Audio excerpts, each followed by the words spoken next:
We now go to the 1950s as we celebrate 140 years here at the Winter Gardens, Blackpool, and now speaking to the beautiful Pat Prince, who was a ballroom dancer here in the Empress Ballroom. Pat, firstly, thank you very much for coming down to see us today. I know it's a beautiful day outside, so being stuck indoors, you know. We're celebrating 140 years of the Winter Gardens here in Blackpool. Now, I'm probably going to get slapped by you now because you're here to tell us about the ballroom dancing here at the Winter Gardens, particularly in the Empress Ballroom. Now, forgive me for saying, I didn't realise how much ballroom dancing took place here at the Winter Gardens. I know, I'm going to get slapped, I'm sorry. But please, I am here to listen and learn about what it was exactly like all them years ago performing at the Winter Gardens. Just magic, just magic. 1957 was the first year I came to dance in the North of England Championships and the British Championships, which are open to the world. Wow. The Empress Ballroom, well, I just feel that it's my home, and that's why I retired to Blackpool 28 years ago. The magic of coming through the doors, wow. It was wonderful. As I say, when you walk through those doors of Church Street, the atmosphere you can feel on those May weeks, the British Dance Championships, the finest dance championships in the world, without a question of that. It's known as the finest ballroom in the world. Wow. And they come from, I think it was said, 52 countries this year. Speaking to a young man earlier on, I think he said 52. So the festival that was on just only a few weeks ago was the same festival and championships that you danced in? Yes, the 93rd year. Wow, 93 years. 93 years. So Blackpool people should know something about it. Get quite excited up now. In those days, we came for 1 week. I was fortunate enough to live in Staffordshire, so my partner and I were able to dance in the North of England Championships, where we had, in those days, 102 couples competing for the North of England title, and that was won by magnificent people who are, well, two of the couples still come to the championships today. Two of the people are adjudicators here now. When I look at the junior tournaments and I see 4 or 5 names who are appearing in the under-12s, they're now adjudicating at these famous championships.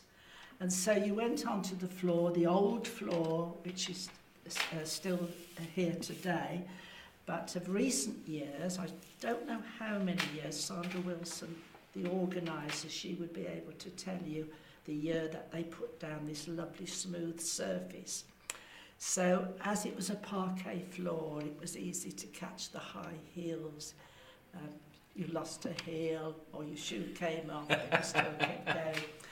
And the orchestra at the time was a man named Tommy Jones. Yeah. He played marvellous music. And then we had a gentleman who lived in and born in Blackpool, Charlie Barlow. Yes. He played here, magnificent music. Then we had Ken Turner. Then we had Ernest Wilson. And now we've got a gentleman named Ashley Font. Yeah. And they all play the same tunes that we used to hear, as well as the modern day tunes. So set the scene, Pat. If you're there, Yes, you know, walked in one of these competitions, dancing on this beautiful dance floor, how many people actually were watching you dance at one time? Well, every seat was full then. Yeah. But of course, it was nearly all England. Yeah. So again, they may be able to tell you in the office here how many tickets they sold, but I can tell you that every seat was taken. Well, Blackpool was filled a few weeks ago with the... But the right-hand side of the orchestra, there's a section there which would take about 20 people, or 20 or 30. And the festival used to start on a Monday and finish on a Friday night. Now, the overseas visitors were allocated these seats on the right-hand side of the ballroom, and Madame Eilert used to ask us all to stand and to applaud these people coming from whatever country they came from. Now, the whole place is from abroad, really. Yeah.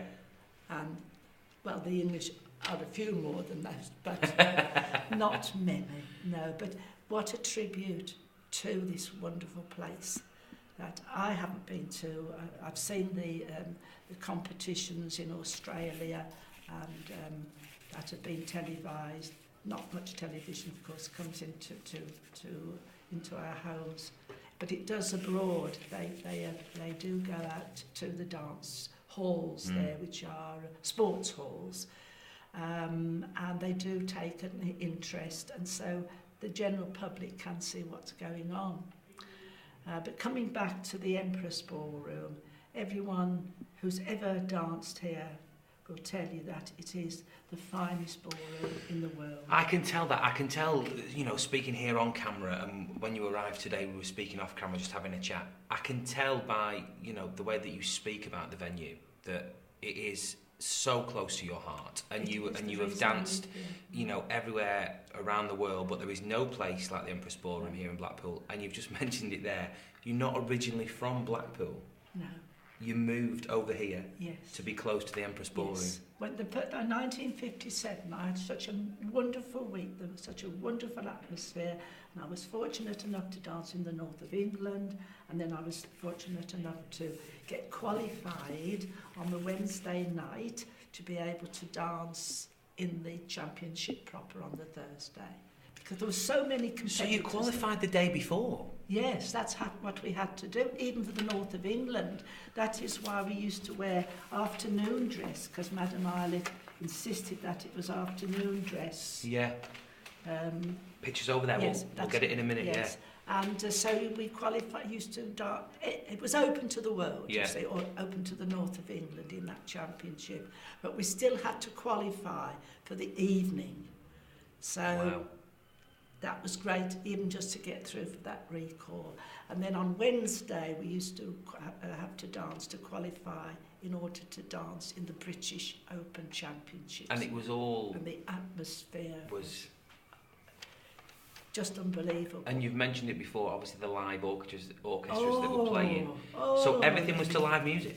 Everything. Oh, absolutely. And there was the bands were the Empress Ballroom. I think they still call whoever's conducting, I think they still say it's the Empress Ballroom. I mean, they used to start with the waltzes. I've got tunes that come to mind: The Desert Song, Around the World, Alice Blue Gown. Wow. The foxtrots, You Came Along From Out of Nowhere, Red Roses for a Blue Lady, Hold Me, Wrong, and the tangos. Charlie Barlow actually composed a tango called Anitamento. Anitamento. I feel like we're going to get up in a minute, Pat, and have a bit of a boogie, I tell you that. Oh, and I hear dance music, which is very rare. You go on holiday. Yeah. No, I'm just sorry that the younger British people don't take it up and haven't done for a lot of years. It is a massive shame.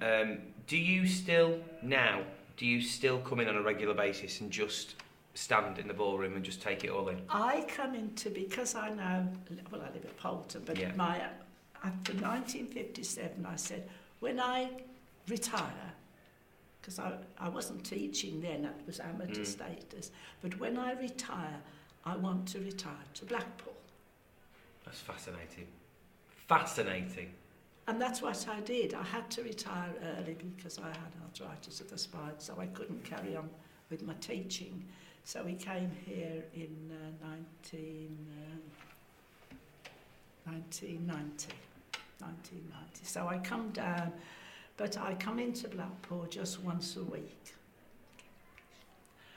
And I always come across and walk through those doors. Really? And I just feel... And then take a breath and just take it all in. I just can't believe how marvellous it's all been, so beautifully restored. It really is a credit to the management and the people that work here. It really is. Well, Pat Prince, like I've said, thank you so much for coming to see us. You can just tell by speaking to you, you are very passionate and emotional about this building and the Empress Ballroom in particular. Thank you so much for coming to see us. Absolutely brilliant. Thank you very much. Lovely to be here. Brilliant.